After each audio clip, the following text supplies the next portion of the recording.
Ora viva, muito boa noite e de acordo ao vosso fuso horário aí, sejam todos bem-vindos a mais um programa Viva Cristo aqui no nosso canal Quintas do Refrigério. Hoje vamos abordar um tema que por sinal é um tema bastante polêmico, um tema bastante debatido e por sinal bastante atual nos dias de hoje.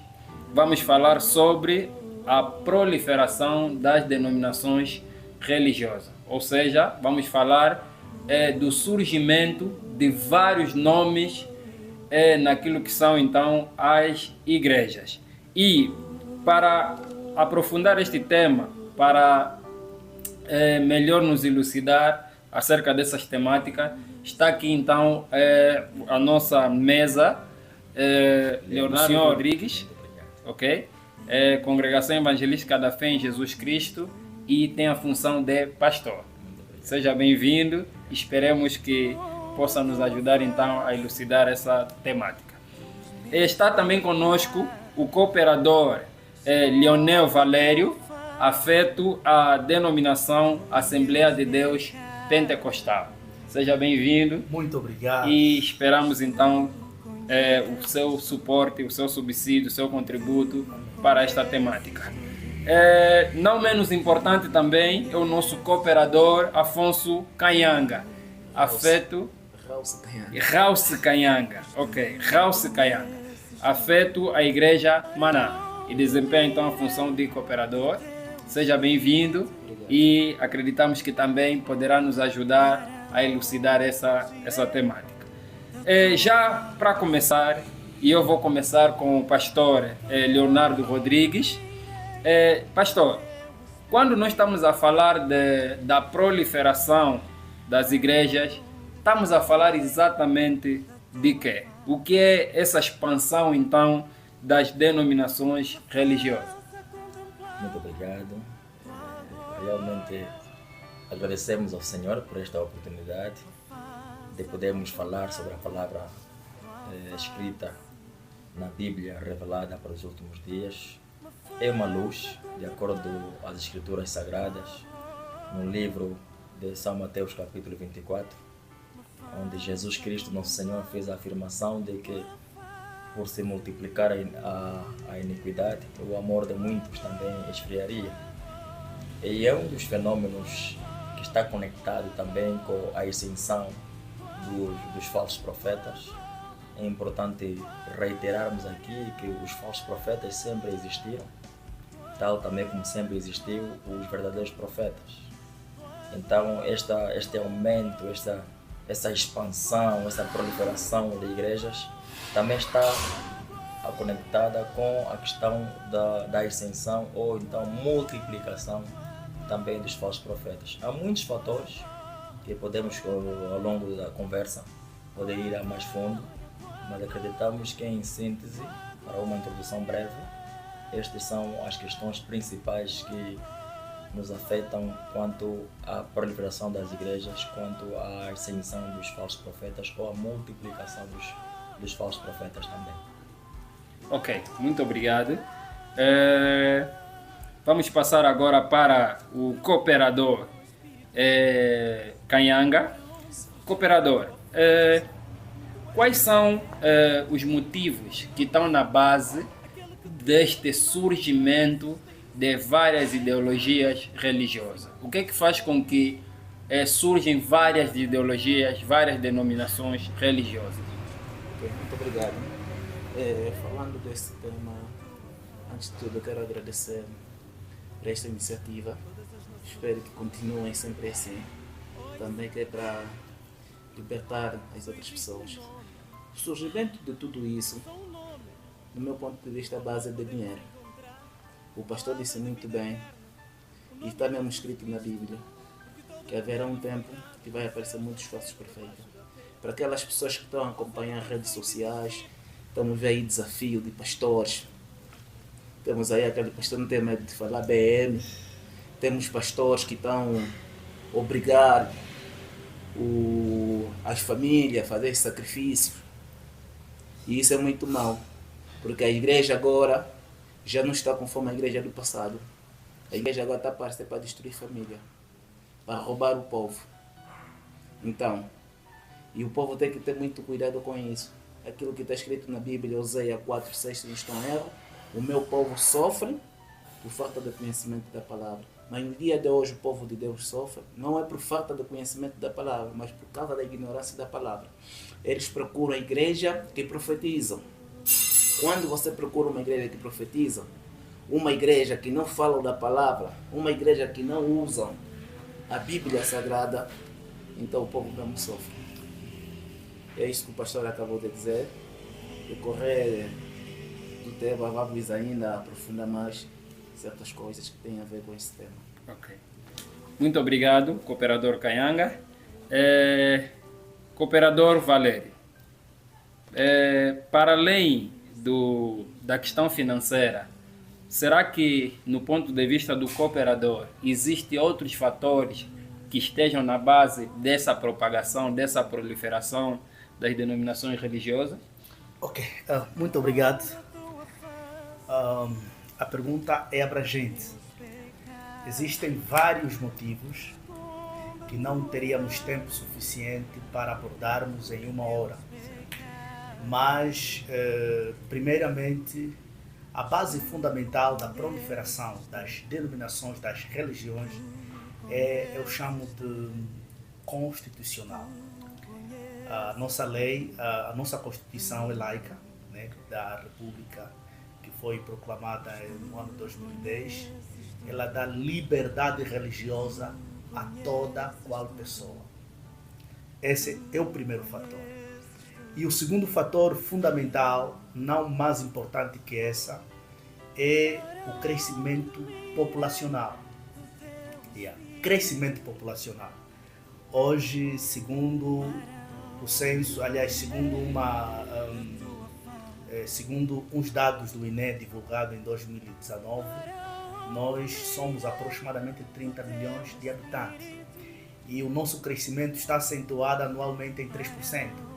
Então, onde há crescimento populacional, realmente aí haverá um nível de crescimento da igreja.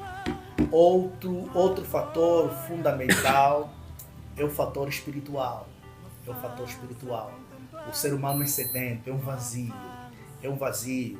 Desde que surgiu o pecado, o homem tem procurado formas e maneira de preencher o seu vazio. E a maneira que ele acha de procurar, de preencher este vazio, é inventar religiões. É inventar um lugar para adorar, um lugar para engrandecer, tanto for o nome do Senhor Jesus, como o nome do budismo, de Alá e companhia. E um outro fator é questões teológicas, doutrinárias. Eu não concordo com a doutrina do irmão Nuxo, então, para não ter muita briga, vou sair para criar uma outra igreja. E, às vezes também questões de divisão. Dizem que não deve existir dois visionários numa casa, haverá luta. Então, a separação de um, eu vou separar o irmão Nuxo, vou criar a minha denominação, e lá também haverá também alguém que terá uma outra visão diferente da minha, vai também. Então, a proliferação da igreja nasce disso, mas outro também é o fator profético. Jesus disse, e é inevitável, que surgirá muitos falsos profetas, muitos falsos profetas e muitos cristos, e se não possível enganarão a muito, e esses falsos cristos têm seguidores. De qualquer forma, vai se proliferar as denominações, as religiões. Muito obrigado. Okay. Obrigado, cooperador. E acreditamos que ainda existam tantos outros fatores.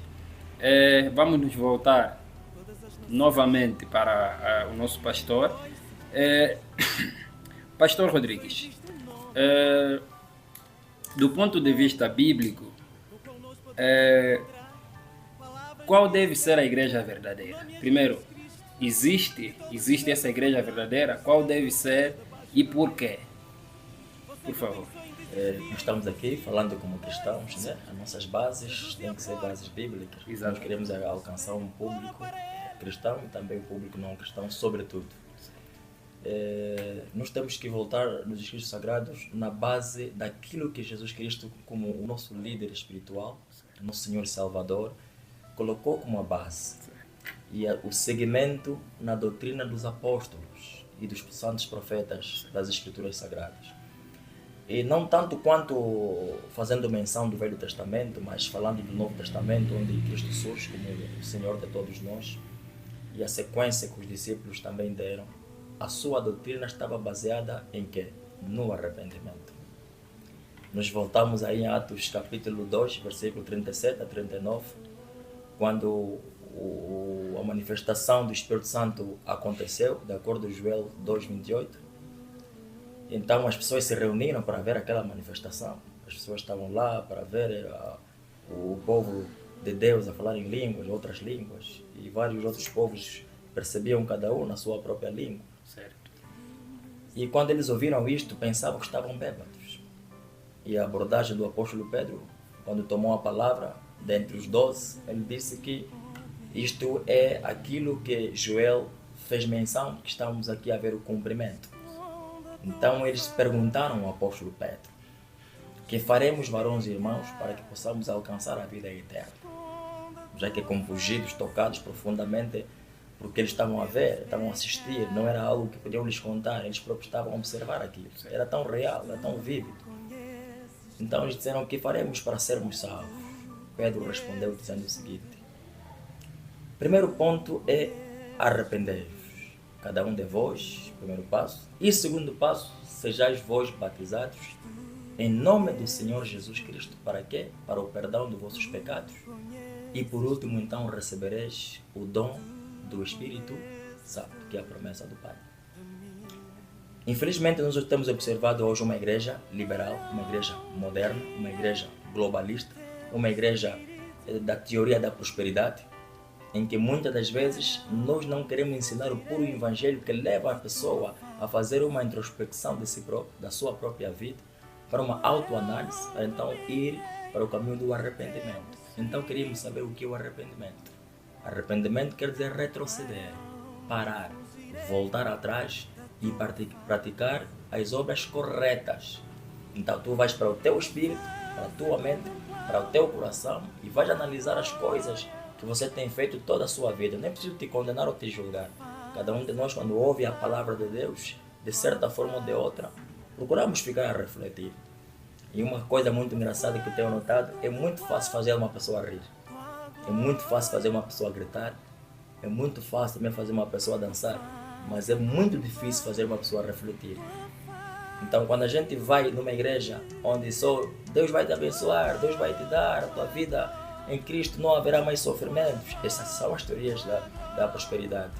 Mas nós aprendemos que quando voltamos nas Escrituras Sagradas, o caminho de Cristo não é o que às vezes nos é apresentado, um caminho muito mais fácil, um caminho mais superficial, mas quando voltamos nas Santas Escrituras é o caminho que levou os apóstolos a uma arena, para serem mortos à espada, para serem mortos por uma onça, por um leão, por não negarem o nome do Senhor Jesus Cristo, por exemplo. Então é muito mais profundo do que simplesmente pregar um evangelho social. É o arrependimento das nossas almas, nos entregar completamente ao Senhor Jesus Cristo. Acredito eu que se formos de modo contrário, não seremos a igreja original, não seremos aquela igreja baseada nos escritos sagrados, fundamentados pelo nosso Senhor Jesus Cristo, o qual os discípulos deram seguimento. Vamos notar que dentre os 12 discípulos de Jesus Cristo, apenas um deles, dos 12, apenas um deles teve uma morte serena, farto de dias, que foi o apóstolo João. Certo. Todos eles, Pedro, André, Tiago, Lucas, tiveram mortes trágicas, porque o caminho de Cristo não é um caminho fácil. Disse o nosso Senhor Jesus Cristo: toma a tua cruz e siga-me diariamente.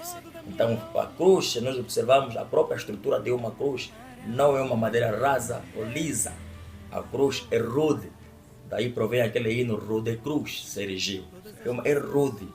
Lá está a paixão de Cristo, a dor, o sofrimento e também a esperança da ressurreição e da vida eterna. Acreditamos que basicamente são os detalhes daquilo que deveria ser a igreja. Muito obrigado. Cooperador Kayanga, tem alguma coisa a crescer relativamente a esse ponto sobre qual deveria ser a igreja verdadeira? Se existe e se sim, qual é? Certo. Falando desse tema, qual é a igreja verdadeira? Esse é um assunto que muitos crentes debatem. Que a minha igreja é a igreja verdadeira, a igreja Y, a igreja X. O pastor disse muito bem, mas eu entendo que ainda não existe uma igreja verdadeira conforme as pessoas pensam. Primeiro, nós temos que saber o que é a igreja.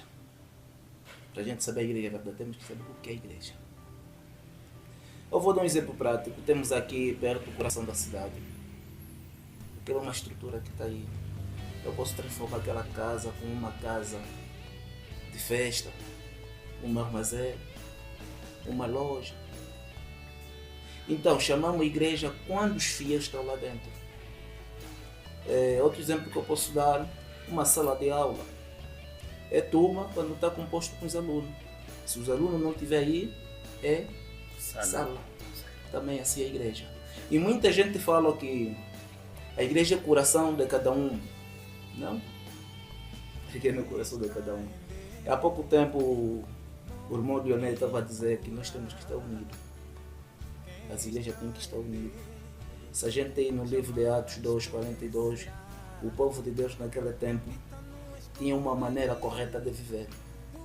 E dificilmente ele era derrubado. Mas no dia de hoje, nós estamos a fazer um desafio, que a minha igreja Maná é melhor que a igreja Assembleia. A minha igreja é verdadeira. Não.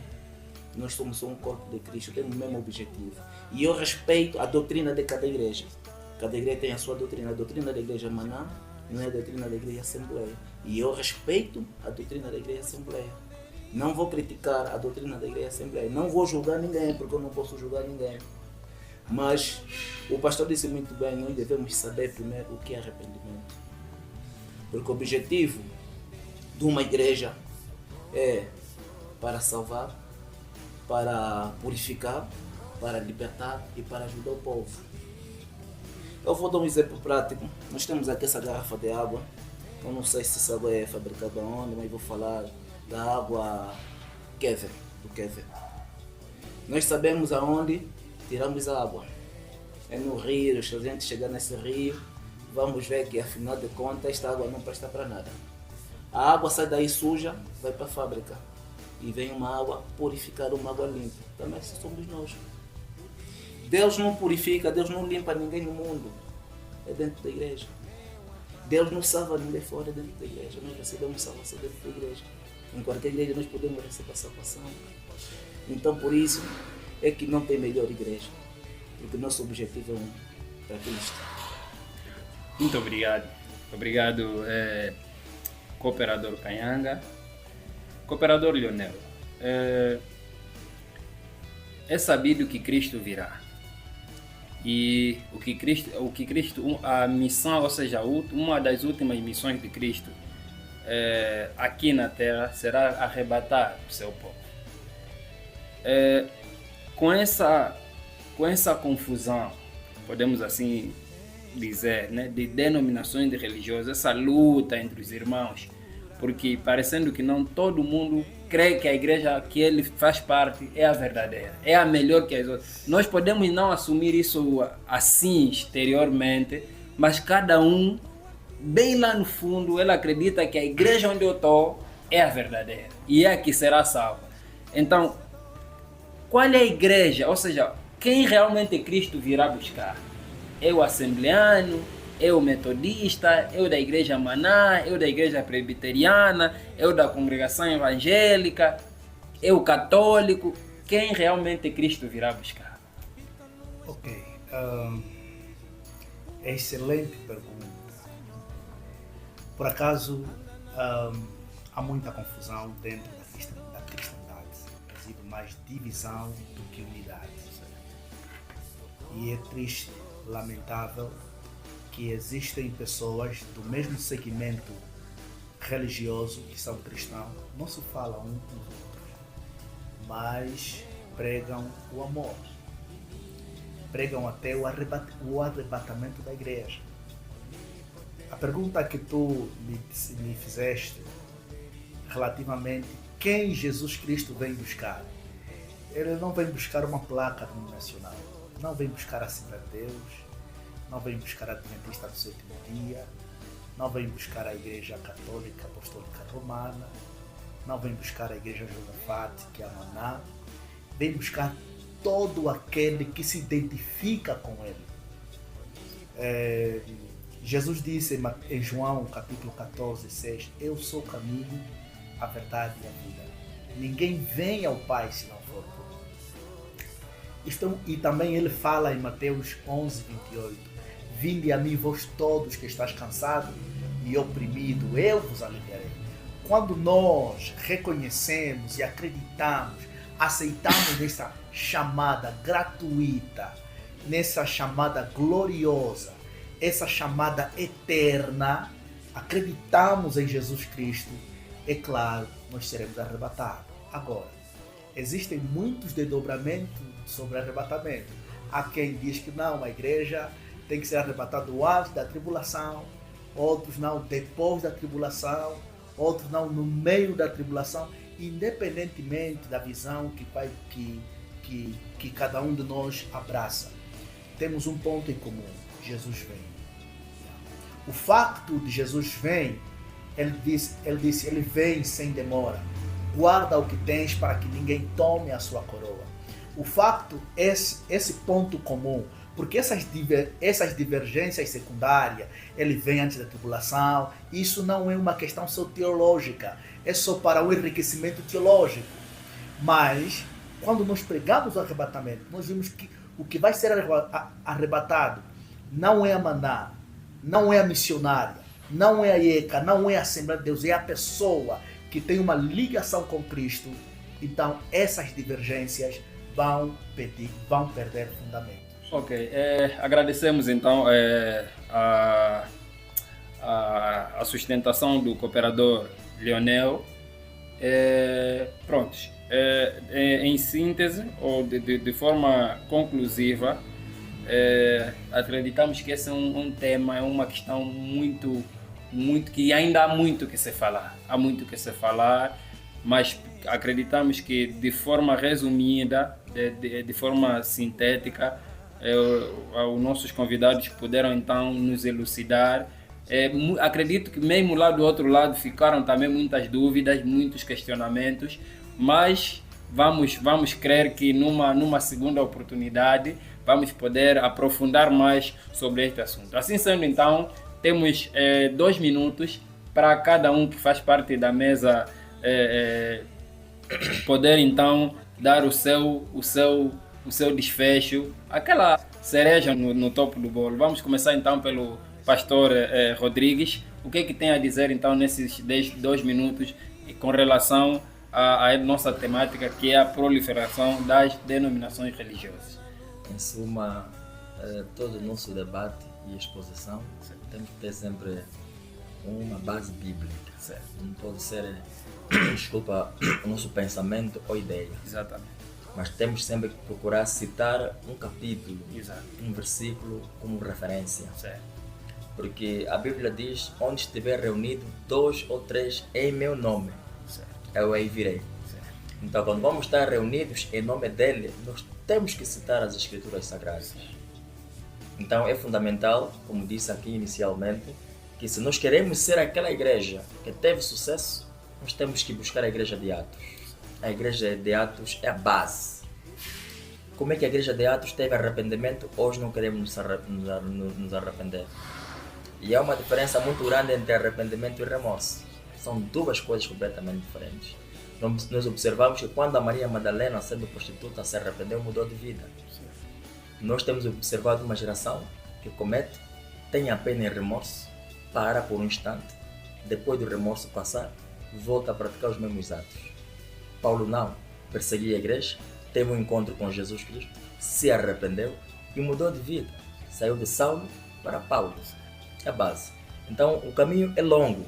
Podemos buscar a outra base de ser uma igreja verdadeira, ainda nas Escrituras Sagradas, que é que eles tinham? Sinais e maravilhas. Nós cremos em sinais e maravilhas, de acordo em Marcos 16. Porão a mão sobre os enfermos ficarão curados. Algumas teologias negam esta questão da cura divina, de que foi apenas para os 12 apóstolos. Mas voltamos aqui em Atos 2, que diz que esta promessa vos diz respeito a vós, a vossos filhos e a todos que estão longe, a tantos quanto o Senhor nosso Deus chamar. Nos perguntamos, Deus ainda continua a chamar? Acredito que sim. Muito obrigado. Obrigado, Pastor Rodrigues. Obrigado. Muito obrigado. Nós estamos satisfeitos com as declarações feitas pelo pastor. Que Deus abençoe. Cooperador Canhanga, em gesto de conclusão, que conselho então deixaria para os crentes, né, que fazem parte das diversas denominações religiosas, e que conselho daria para aqueles que acham sempre que as suas denominações é que são a verdadeira e das outras falsas, e como disse o doutor Leonel, até inibe os cristãos de conviverem em harmonia, em irmandade, só porque ele acha que ele não faz parte da minha denominação, logo não tem o direito de conviver com ele. Muito obrigado. Ok. 1 ou 2 minutos é mesmo para este de crente. Exato. Quero dizer que nós como crentes devemos viver Atos 2:42. Naquele tempo o povo de Deus vivia em 4 vertentes: na palavra, na comunhão, na oração e no partir do pão. E eles eram unidos. E aí Deus acrescentava a bênção. Então não importa, eu da Maná tenho que conviver com alguém da Assembleia. E também quero aqui aconselhar os crentes que vamos mesmo usar Marcos 16:15. Vamos pregar o Evangelho. Por isso é que estão vendo igrejas falsos profetas, porque o povo de Deus não está evangelizando. Se a gente evangelizar, essas coisas que estão aparecendo agora, a semana passada ou esta semana, se não estou errado, um pastor obrigou um chefe de família a sacrificar o filho, queimou o filho. Isso é falta da palavra de Deus. Vamos evangelizar. Muito obrigado. Muito obrigado. E já para terminar, vamos dirigir então a palavra ao último elemento da mesa do presídio, que é o Dr. Leonel. Cooperador, quais são as últimas palavras que o cooperador deixa relativamente a esta temática? 2 minutos. Obrigado. Primeiro, a missão da igreja, a missão que Cristo deu à igreja é idem, pregai o evangelho a todo mundo. Quando se fala a todo mundo, é onde a pessoa, o evangelho tem que chegar. E aí isso denota crescimento. A igreja de Cristo não deve ter medo com o crescimento. Não deve ter medo. Ela cresce em vários níveis. Primeiro nível biológico. Toda pessoa que nasce, ela é um potencial de ser um membro do corpo de Cristo, desde que reconheça Jesus Cristo como seu Salvador. Segundo, nível geográfico. A igreja de Atos não ficou limitado simplesmente em Jerusalém. Eles foram em Judeia, foram em Samaria, até os confins da terra. Onde eles foram ganhando também território, foram estabelecendo um lugar para que pudessem adorar e cultuar a Deus. Também cresce no nível financeiro, porque onde tem pessoa, tem gasto, precisam comer, precisam construir um templo, precisam fazer muitas coisas. E outro crescimento que a igreja deve ter em conta é crescimento espiritual. Crescimento espiritual. Imagina, Jesus, mesmo sendo Deus, ele não se limitou nessa questão de crescimento. A Bíblia diz que Jesus crescia em estatura e no conhecimento. Então, é triste. Hoje há igrejas que é mais um clube de espetáculo do que um lugar de adoração e de buscar com sinceridade o Deus das Escrituras Sagradas.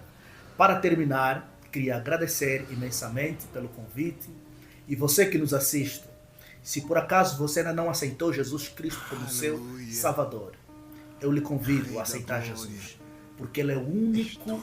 Não existe Maria, não existe Simão Toco, não existe Allan Kardec, não existe Papa. O único ser que salva é Jesus Cristo. Venha Jesus, a sua vida vai mudar. Não estou lhe prometendo dinheiro, não. Estou a lhe prometer vida eterna com Cristo Jesus.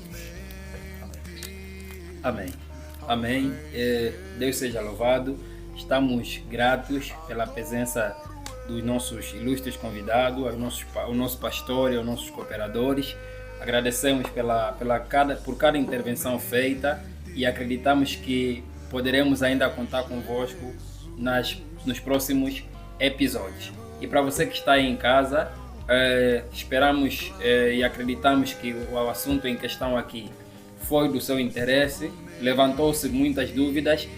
Lá mesmo no nosso canal, podes deixar a tua questão e acreditamos que em contato com os homens, os nossos irmãos que aqui estiveram, poderemos então responder a questão mesmo lá na nossa página. Então, já saiba que, independentemente da denominação religiosa que frequentas, Cristo é o Senhor.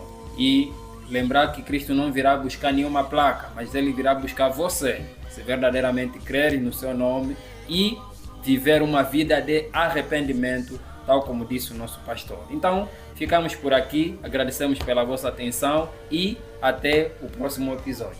Deus abençoe, viva Cristo!